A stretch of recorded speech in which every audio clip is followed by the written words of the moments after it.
In this section, let's consider how dyslexics can manage their workload and workflow.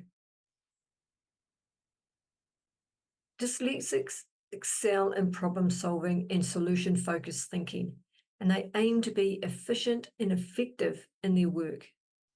However, due to their dyslexic challenges and the need to mask them, they may adopt inefficient processes to cope.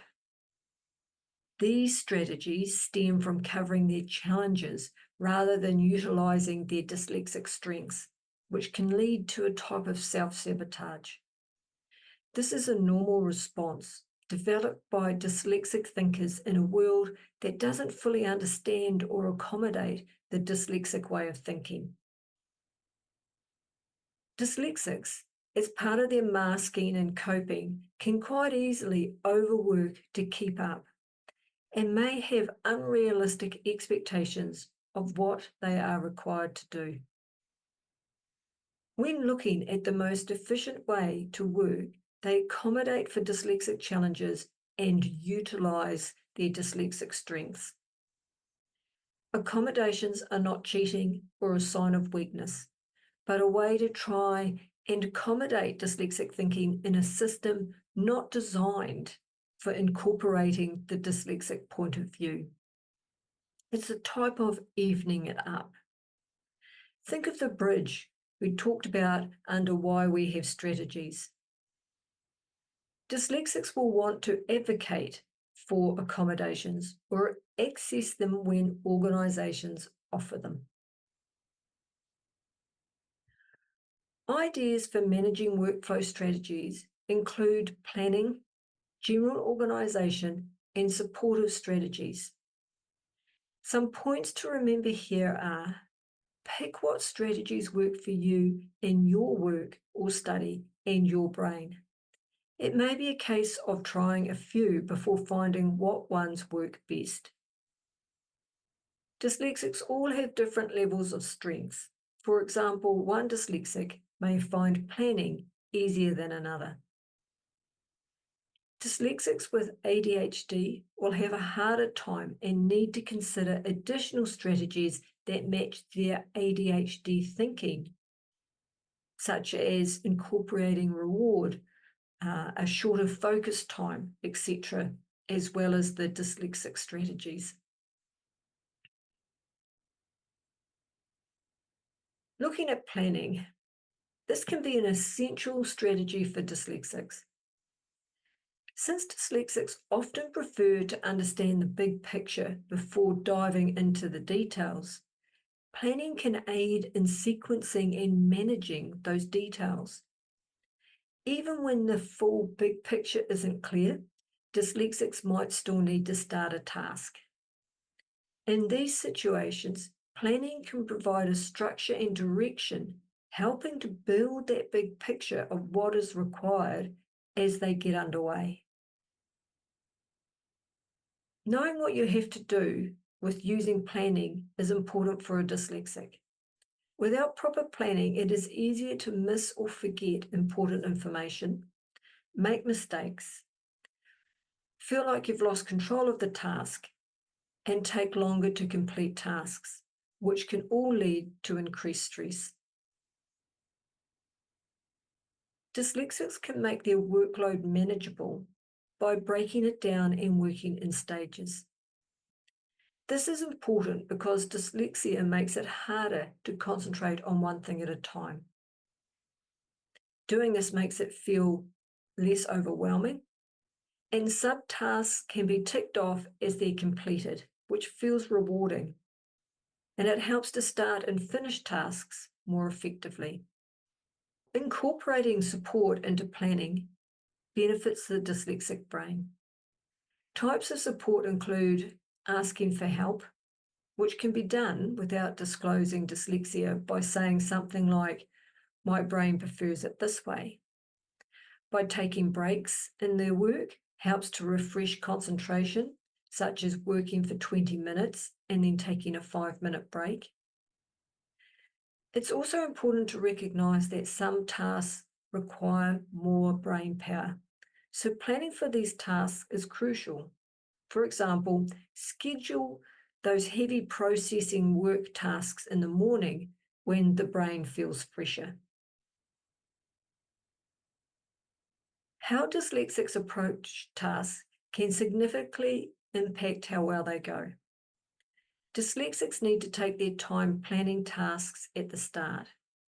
They might dive in without thinking it through because they feel the need to work quickly to compensate for the dyslexia, a type of masking that they're not quite understanding it.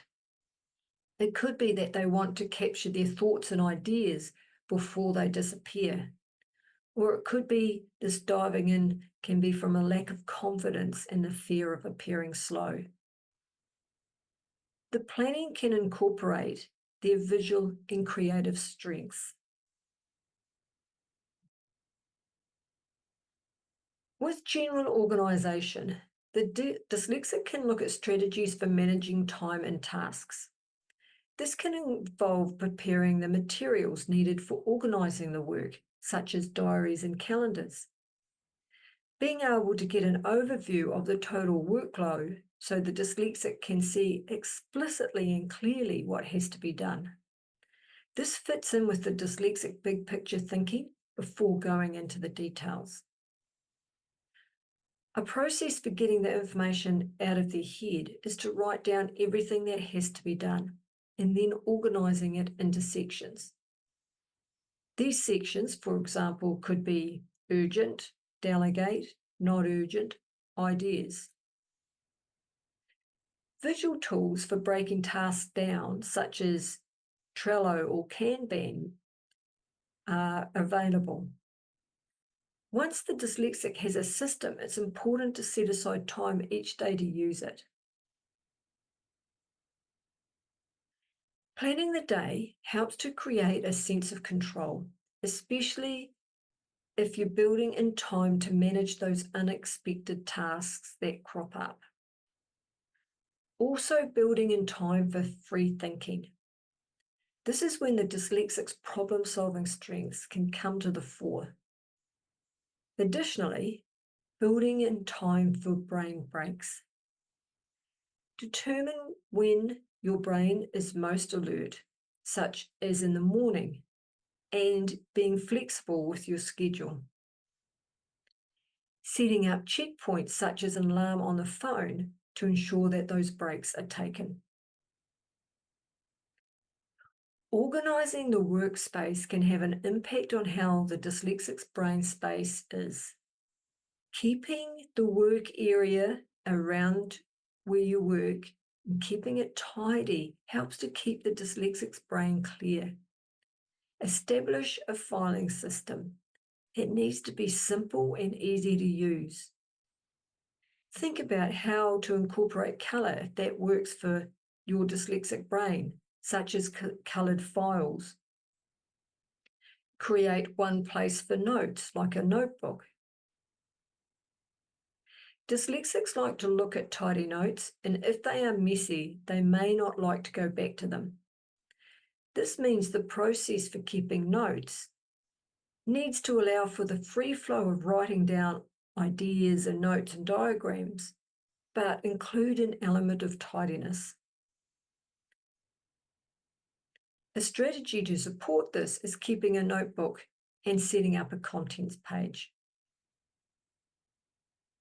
So organisational tools that fit a dyslexic brain are visual-based, and you're able to control the amount of information seen on one page. This can be managed by having headings and subtasks. In this picture of Trello, you can have a project heading and break it down into separate task lists that you don't have to see on the home page. They're hidden behind the heading. Having online tools means the dyslexic can access them on their computer and phone, so it's available when needed.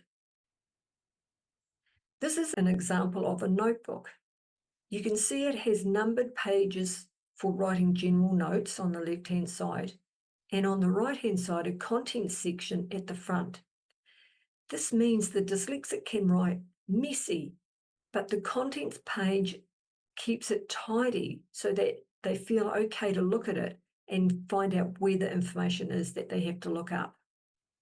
So it matches that free flow, getting the ideas down and not worrying about how it looks.